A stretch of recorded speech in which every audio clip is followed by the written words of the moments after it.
This is a history of Kelly Air Force Base. With the 90s approaching, change and major change was going to affect the look and future of Kelly Air Force Base. Depot work continued during the 90s, and strikes at the Teledyne's Neosho, Missouri plant in February began limiting repair of the J-85 engines. This strike ended in 1991. May of 1990 brought a modular management approach adopted for the T-56 engine. The B-52G model, scheduled to go through programmed depot maintenance, arrived at Kelly. On 15 September 1991, the C-17 made its first flight. 12 to 17 November 1991, there was a week-long celebration of the 75th anniversary of Kelly Air Force Base. A B-58 was dedicated as part of that celebration. The static display can still be seen today. In May of 1992, in conjunction with Kelly's Armed Forces Week Air Show and Open House, Kelly dedicated the Veterans Monument. The monument, a large metal sculpture of the American flag on a black marble base, sat on a plaza of personalized bricks sold to individuals and families in order to finance its construction, and stood as a memorial of the proud service of all veterans, military, and civilian who served the United States in times of conflict. Today, this monument is owned by the city of San Antonio and is currently in storage due to construction happening where the monument was located. 29 September, Kelly's 36-year relationship with the B-52 Stratofortress neared the end with the arrival of the last aircraft scheduled to undergo program depot maintenance. 13 May 1993, after a 35-year absence, the unique XC-99 returned to Kelly for restoration and eventual display. The XC-99 now resides at the National Museum of the Air Force at Wright-Patterson Air Force Base in Dayton, Ohio. In June of 1993, Kelly workers attended various briefings to find out what they could do to support Kelly during the BRAC process, base realignment and closure. After these briefings on 5 June, more than 20,000 people lined General Hunnell Drive to support the base as BRAC Commissioner Peter Bowman arrived to learn firsthand what Kelly provided to the DoD. 15 April 1994, an extremely high windstorm roared through Kelly Air Force Base that Friday night, resulting in over $2 million in damage to electrical distribution systems, roofs, fences, and other structures. In addition, the high winds made Kelly's B-58 static display aircraft take flight, tipping it over on its back and causing $250,000 in damage. The storm also blew C-5 work stands into the XC-99 parked outside of Building 375, causing $80,000 of damage to this unique aircraft. During 1994, many groups and squadrons were redesignated or activated and assigned to different wings and bases. On 25 February 1995, Secretary of Defense William Perry released the Department of Defense's official list of bases recommended to close or realign. Kelly was spared, but Brooks Air Force Base across town was on the list. At the end of April 1995, BRAC staffers heard briefings and toured Kelly facilities. On 10 May 1995, Kellyites received the news that the BRAC commissioners voted to add Kelly and the other Air Force depot bases to the list of bases recommended for closure. The closing and realignment of bases impacted Kelly's history from 1995 until 2001.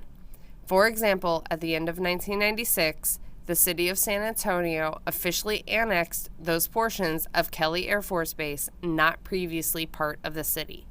East Kelly, the former Camp Normoil, was part of this retrocession package that turned over this initial portion of Kelly Air Force Base to San Antonio, signed by Mr. Jimmy Dishner, the Deputy Assistant Secretary of the Air Force for Installations. In April of 1997, the Greater Kelly Development Corporation cable television show Keep Kelly Working premiered. Even during BRAC, depot work continued at Kelly. the San Antonio Air Logistics Center still strove to turn a number of repairable engines into serviceable ones. On 17 October 1998, Mother Nature once again showed up at Kelly, when an extremely severe thunderstorm generated floodwaters which hit areas of the base, flooded test cell areas, and shredded a large portion of asphalt on Hall Street and wrecked portions of the golf course. Mother Nature struck again on 5 November 2000. A storm hit Kelly with winds up to 59 miles per hour, causing severe damage to the base. This storm demolished 2 buildings, damaged 12 others, and uprooted many trees. From October 1999 to 13 July 2001, Kelly saw many groups and squadrons inactivate or move to their new homes at other Air Force bases. On 1 April 2001, Lackland Air Force Base assumed base support of Kelly tenant units. 2001 officially marked the end of Kelly Air Force Base. The runway and land west to the runway became known as Kelly Field Annex and is now under the operation of Lackland Air Force Base. Over the years, Kelly Air Force Base welcomed numerous distinguished visitors that came into San Antonio for various reasons. February 1920, General Pershing did a review of Kelly Field. A group of British bombers came to Kelly in 1946. On 22 November 1963, Kelly welcomed President and First Lady Kennedy for a dedication at Brooks Air Force Base. President Truman also made an appearance. President Johnson arrived on 24 December 1966 to welcome the wounded of Vietnam. 11 to 13 May 1972, Air Force Secretary Vern Orr visited Kelly. Secretary Orr held a military press conference, addressed the local Rotary Club, and participated in Armed Forces Week activities. On 30 April, First Lady Rosalind Carter conducted a press conference on Kelly. 28 April 1980, President Carter landed at Kelly on his way to Wilford Hall to visit the wounded airmen in the failed hostage rescue attempt in Iran. 14 November 1981, President Reagan made the first of 3 visits to Kelly aboard Air Force One. On this visit, the president was on his way to Pearsall, Texas, for 2 days of turkey hunting. 31 August 1982, Vice President George Bush arrived at Kelly for a series of speaking engagements in San Antonio. Pope John Paul II arrived in 1987. The King and Queen of Spain arrived in 1989. The Queen and Prince Philip arrived to visit the Alamo City in May of 1991.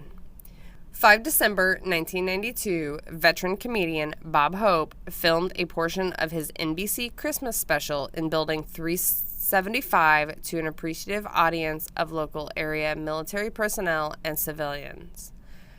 President Clinton visited in 1994. President George W. Bush arrived in 2003.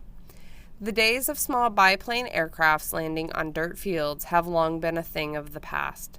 However, the spirit with which early Kellyites maintained, repaired, and flew their aircraft is still very much a part of the Kelly tradition. From its humble beginnings as a farmer's cotton field, Kelly had grown into a huge industrial complex that served an important part in the Air Force's worldwide mission. Today, Kellyites can look back on their history with pride. However, it was not a one-sided relationship. When Kelly first opened in 1917, the city of San Antonio was 5 miles away. Over the last 104 years, city limits have reached the gates, and now the city owns a portion of what used to be part of Kelly Air Force Base, now known as Port San Antonio. Kelly has a symbiotic relationship with the city. For 84 years, it depended on the skills of the people of San Antonio and the surrounding area for its workforce. Kelly Field Annex is still in operation today and is part of Joint Base San Antonio, Lackland.